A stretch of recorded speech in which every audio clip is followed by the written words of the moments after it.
adlaw sa inyo diha tanan. Nanapunta dire sa Lanao del Norte. Here with me this time is Ma'am Maida Tawan-Tawan. So ma'am, can you give us a short introduction about yourself? Assalamualaikum warahmatullahi wabarakatuh. Mayang adlaw natong tanan. Ako di ay si Maida Tawan-Tawan, taga Salvador, Lanao del Norte. O karon na nidagan ko pagka board member sa 2nd District sa Lanao del Norte. Okay, so ma'am, na ako'y a few questions for you, no? Unsa para nimo ang mga dako nga issue nga ginaatubang sa 2nd District karon?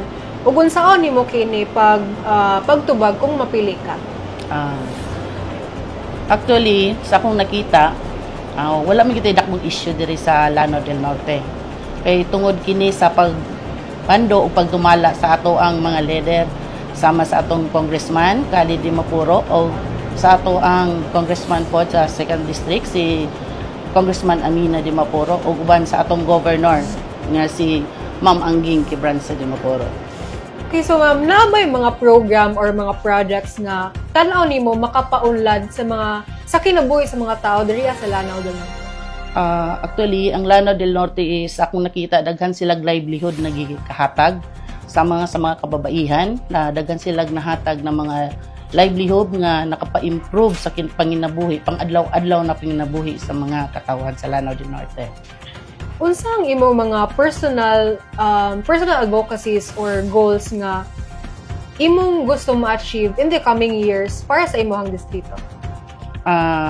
Ako kung tagaan ko higayon nga makalingkod pagka board member sa Hawanan sa Lanao del Norte, akong gusto is mahatagan ang tanan kung mahimo, mahatagan og livelihood, mga panginabuhian para ang ato ang mga katawhan sa Lanao del Norte dili kaayo tanto sila maglisod. Okay, so very people-centered, no? Nakakay nabunot na question gay na ma'am. Pwede na ito basahon ka. Okay. If you could change one law or policy in the country, what would it be and why? Sa kadaghan gyud sa balaod, no, sa ato ang country, I mean this ato ang sa Pilipinas, na usa na ako ang masulti is siguro dili pud ta ingon nga ilisan, kay dili man gyud pud siya ingon gyud nga angay nato ilisan, atuan lang siyang implementar og ayo kay para mahatag nato ang saktong balaod diri sa ato ang lugar. Okay, so ma'am, ang next segment nato is rapid fire questions or fast talk. So, lead by example or lead by guidance? Lead by example. Tough love or compassionate guidance? Compassionate guidance. Public recognition or personal satisfaction? Personal satisfaction. Personal satisfaction. Building relationships or getting results? Building relationships. To lead with confidence or to lead with humility? To lead with humility. Taking risks or playing safe? Taking risks.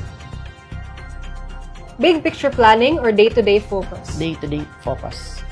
Being the first to act or the last to speak? First to act. Being hands-on or delegating tasks? Hands-on. Last question, peace, unity, and development. How will you embody it as a board member?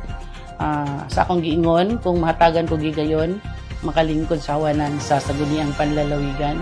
Of course, kailangan na ito ang pagrespeto sa matag usa para na ay unity, na linaw, kahusay ug kalambuan para sa Lanao del Norte.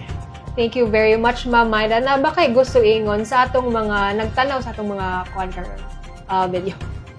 Okay, kay election naman, again, magpailaila ko. Ako si Maida Tawan-Tawan. Mudagan ko pagka board member sa 2nd District. Ako naghangyo sa inyong malumong kasing-kasing na dili ko nyo kalimtan pohon-pohon karong umaabot nga eleksyon. Daghang salamat. Thank you very much once again, Ma'am Maida Tawan-Tawan, running as 2nd District Board Member of Lanao del Norte.